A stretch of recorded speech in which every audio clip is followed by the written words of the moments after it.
Bonjour chers téléspectateurs, je m'appelle Cheikh Diallo, je suis chimiste, ingénieur en chimie de l'environnement et protection de la nature. Nous allons débuter une émission qui s'appelle Science du jour.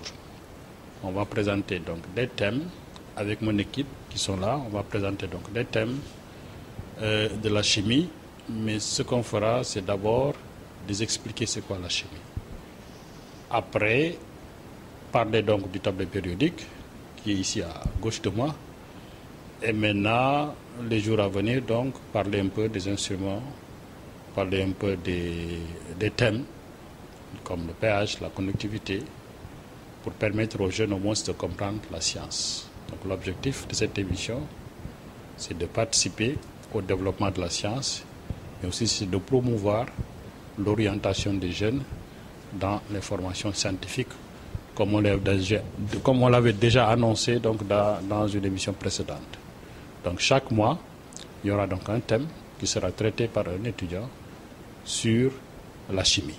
L'objet de cette émission, donc, c'est de pouvoir canaliser les jeunes à s'intéresser à la science, à venir s'instruire ici au niveau du labo des problèmes de la science. C'est-à-dire dès le bas âge, apprendre à connaître les instruments, apprendre à traiter, à contrôler donc certains problèmes de la chimie.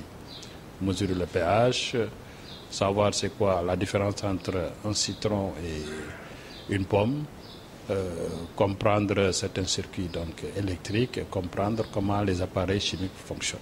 Donc l'objectif c'est d'accueillir les élèves de la 4e à la terminale pour qu'ils s'intéressent beaucoup plus à la science, parce que moi je ne peux pas parler de chimie, parce que tout est chimie pour moi, mais de la science de manière générale. La chimie, c'est une matière très intéressante qui englobe tout.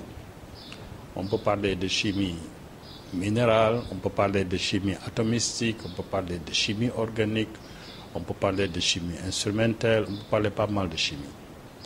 Mais pour faire toutes ces chimies, il faut des instruments de base. Et l'instrument que tous les chimistes c'est le tableau périodique qui est là.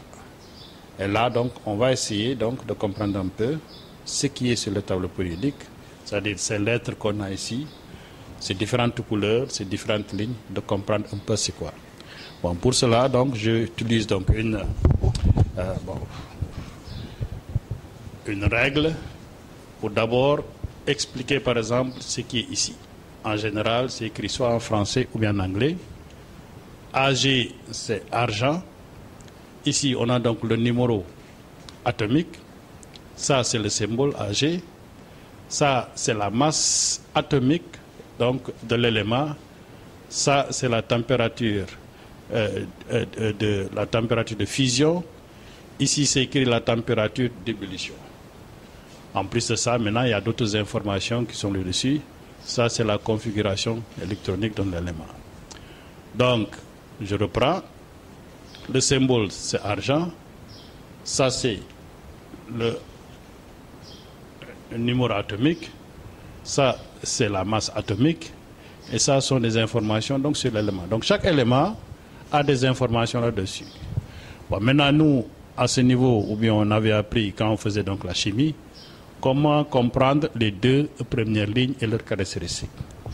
Pour ce faire, il y a une phrase qu'on a appris qui s'appelle « L'île beaucoup bu chez notre oncle Ferdinand Nelson ». Je reprends. L'île beaucoup bu chez notre oncle Ferdinand Nelson. Maintenant, au niveau du groupe, on a réfléchi pour trouver la version sénégalaise, la version wolof, qui nous dit Libas Bey Bayu Kumba Ndiaye Omar Faye Nelona. Et là aussi mangi waxaat ci wolof Libas ku tudd Libas Bey Bayu Kumba Ndiaye Omar Faye Nelona. Ça, c'est la première ligne. Maintenant, pour la deuxième ligne, on est en train de réfléchir à wolof, comment trouver une phrase. Mais en français, ce qu'on avait appris, c'était Napoléon mangea allègrement 6 poulets sans claquer argon. Et là, je répète, Napoléon mangea allègrement 6 poulets sans claquer argon. Donc ça, ce sont les 2 premières lignes qu'on a. Maintenant, au niveau de chaque colonne, il y a des caractéristiques. Si on prend cette ligne-là, ce qu'on appelle les gaz rares. Et les gaz rares, on a hélium, on a le néon, on a l'argon, on a le krypton, on a le sénium. Donc ce sont les éléments. Je répète, hélium, néon, argon, krypton et xénon. Donc ce sont des gaz. Si on parle donc de lampe néon, c'est parce qu'il y a du néon à l'intérieur. Argon, c'est un gaz qui est utilisé au niveau donc de la métallurgie et d'autres trucs. Donc ces gaz-là, ils sont complets. C'est-à-dire ils sont complets. Il y a une couche, la dernière couche, c'est une couche complète. Donc si on prend l'hélium, vous voyez, ES au carré, c'est-à-dire il a 2 électrons sur la dernière couche. Si on prend le néon, vous voyez, donc on a 8, c'est-à-dire on a 2, et après on a 8 éléments sur la dernière couche. Et argon, la même chose. Donc la dernière couche, elle est remplie. Donc maintenant, à partir de là, on pourra dire que ça sont les éléments zéro. Et si on tourne maintenant le tableau périodique sous forme d'une feuille, là aussi, je vais chercher une aide. Peut-être je vais vous donner le micro à monsieur qui me prend ça.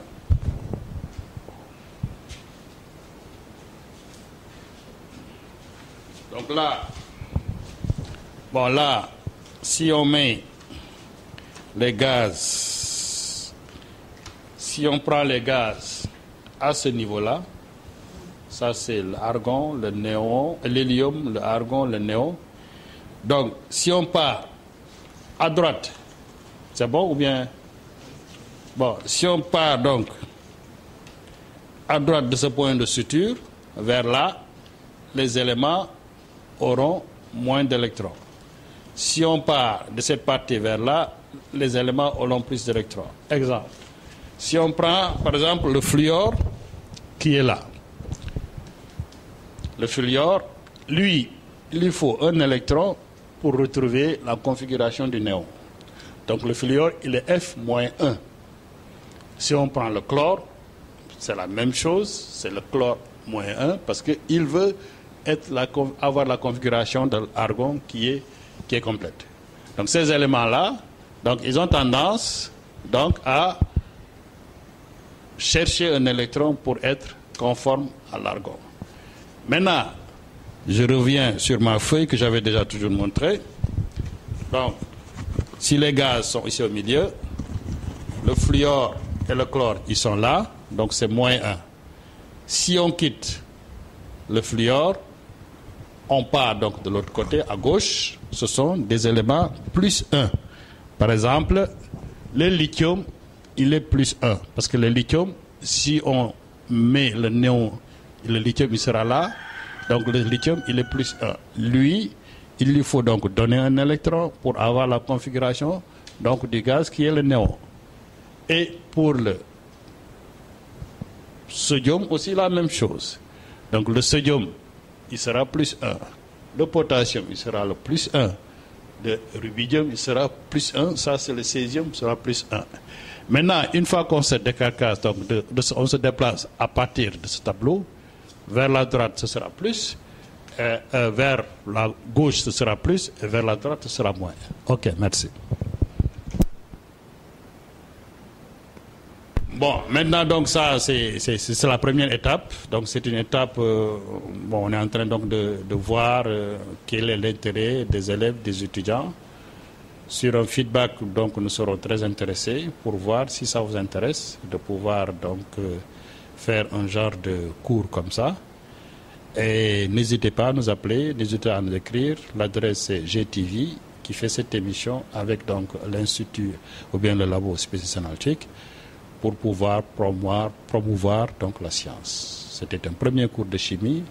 Maintenant, on attend élèves, étudiants, vos feedbacks pour pouvoir continuer. Si ça vous intéresse, n'hésitez pas à contacter la GTV.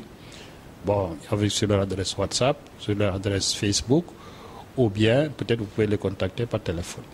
Merci et puis à la prochaine fois.